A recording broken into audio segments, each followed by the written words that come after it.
Hello বন্ধুরা, তোমরা কেমন আছো? আশা করি তোমরা খুবই ভালো আছো। আমিও খুব ভালো আছি। আজকে তোমাদের সামনে নিয়ে এসেছি আবার একটা নতুন ব্লগ ভিডিও।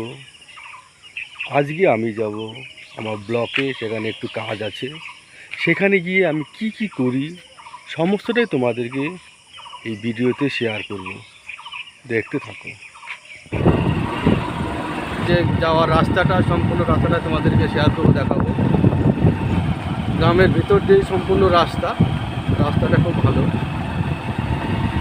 কিন্তু একটু সাবধানে যেতে হবে। অনেক রকম প্রবলেম হয় রাস্তায়।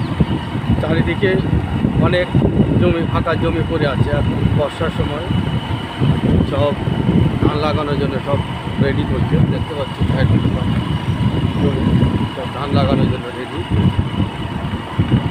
সম্পূর্ণটা বৃষ্টির উপর নির্ভর করে, বৃষ্টি হচ্ছে না, ধানটা ভাঙাচ্ছে। যেতে যেতে অনেকেই সহযোগিতা করতে হচ্ছে। দেখলে একটু আগে একজন গাড়িতে উঠলো, বলছে একটু হেল্প করে দাও, ওনাকে নিয়ে আসলাম। যাই কিছুটা দূর আস্তে নেমে গেলো। যেই নেমে গেছে আরেকজন দেখতে পাচ্ছে, এখানে আরেকজন দেখতে পাচ্ছে, এ বলছে যাবে অনেকটা গাছের কাছাকাছি। তো না বলতে পারলাম না, ঠিক আছে, অনেক কিছু অসুবিধা হতেই পারে। দেখা যাচ্ছে আমি যাওয়ার পথে আমার কোনো অসুবিধা হয়ে গেলো, আমাকে সে হেল্প না করলাম, আমার প্রতি মনটা খারাপ ভেবে আমি একটু হেল্প করলাম। ঠিক আছে, যাবে, আমিও যাচ্ছি, আমার সাথে যাচ্ছি। আগেই বলেছি ঠিকমতো ভিডিও করতে পারি না, অনেক রকম প্রবলেম হতে পারে। যতটা সম্ভব আমি আমার মতো করার চেষ্টা করি। কারণ দেখো, আমার সাথে যে যাচ্ছে কী বলবে শুনে নাও। আমি যাবো 21 মাইলে, গাড়ি পাচ্ছিলাম না, গাড়ি চালিয়েছিলাম, বাইক চালিয়েছিলাম, বাড়ি আসতে পারি। হঠাৎ দেখলাম একটা বাইক আসতে বলবে না, আমি তাদেরকে বললাম দাঁড়াবে, দাঁড়াবে না হোক, ওটা খুব করে দিলে খুব ভালো। ধন্যবাদ দেবো যে আমাকে পৌঁছানোর জন্য থাকি। আর চ্যানেলের মধ্যে বলে দাও যে চ্যানেলটা সবাই সাবস্ক্রাইব করে দেবে।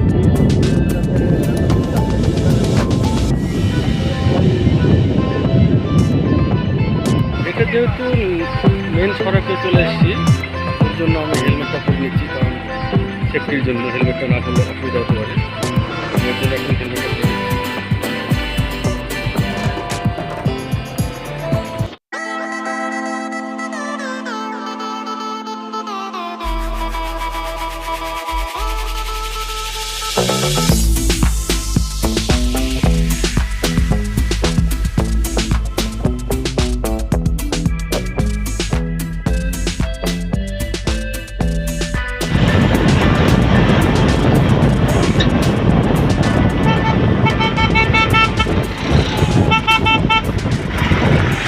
আমি যাকে নিয়ে আসছিলাম সে যাচ্ছে এখন, যাকে আমার সাথে যে আসছে সে যাচ্ছে। আচ্ছা, ঠিক আছে, ঠিক আছে।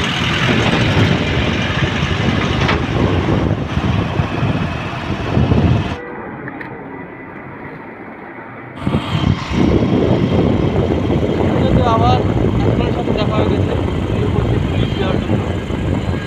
ওনাকে আবার নিয়ে যাচ্ছে, এখান থেকে আবার গাজলে নিয়ে যাচ্ছে। বলবেন? আমি স্যার বলবো কি, আপনার কাছে লিফট নিলাম স্যার, একটু হালকা স্যার খাবার খেতে যাবো তো, মাঝে তো খিদে পেয়েছি তো, তার জন্য স্যার আপনার কাছে স্যার লিফট নিলাম স্যার আমি স্যার। এটা ইউটিউব চ্যানেলে যাচ্ছে তো, যাবে তো চ্যানেলটা প্রতি একটু বলে দাও।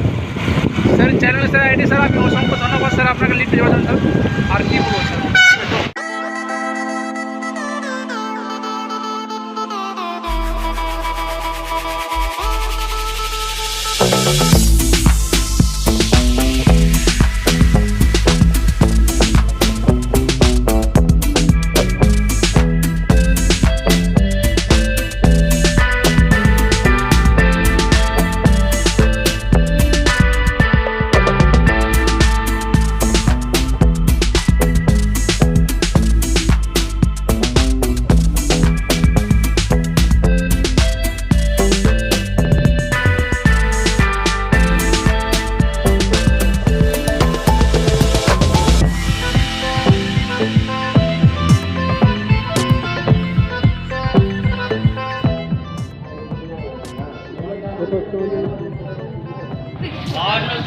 ভেতরে অবস্থা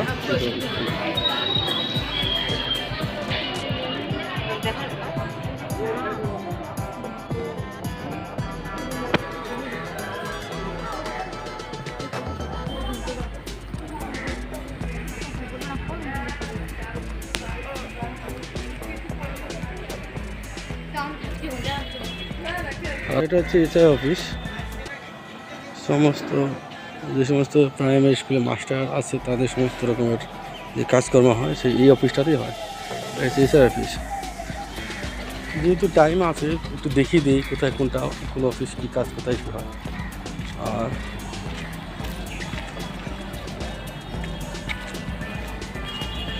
এই যেটা দেখা যাচ্ছে যেটা এই অফিসটা এখানের অফিস, এটা হচ্ছে পঞ্চায়েত সমিতির যে সভাপতি সে এখানে বসে ভিতরটা বসে পঞ্চায়েত সমিতি সভাপতি। এটা হচ্ছে পঞ্চায়েত সমিতি অফিসিয়ালি কাজ করবে।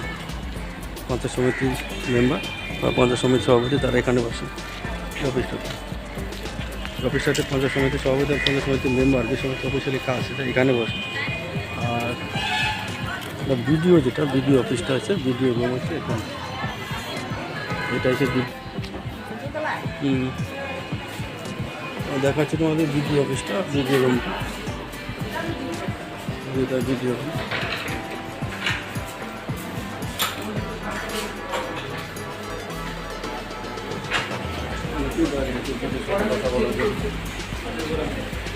এদিক থেকে এদিক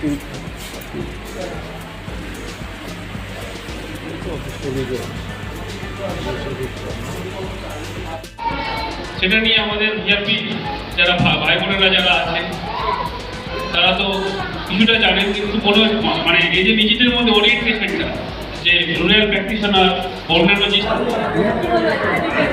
ছবি তুলে কি করে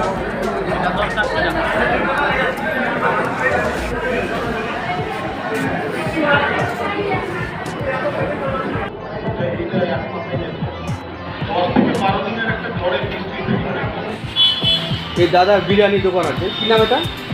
বিরিয়ানি গাজলে। তো আমরা এখানে খেলাম, খুব ভালো লাগলো, 90 টাকা দিয়ে। গাজলে আমাদের চলে আসবেন সবাই যোগী বিরিয়ানি ঘরে। সঙ্গে গ্রেভি থাকছে, সঙ্গে তোমার রায়তা থাকছে, ডিম থাকছে, আলু থাকছে, একটা চিকেন থাকছে, সব দিয়ে 90 টাকার মধ্যে খুব সুন্দর একটা খাবার। যোগী বিরিয়ানি ঘর, যোগী বিরিয়ানি ঘর গাজল। এটা কি? এটা বামুগোলা মোড়, গাজল বামুগোলা মোড় এটা। আর এটা যোগী বিরিয়ানি ঘর।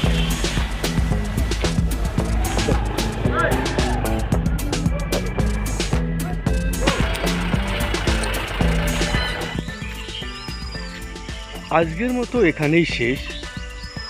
ভিডিওটি কেমন লাগলো? ভালো লাগলে লাইক, কমেন্ট, শেয়ার এবং সাবস্ক্রাইব করতে ভুলবে না।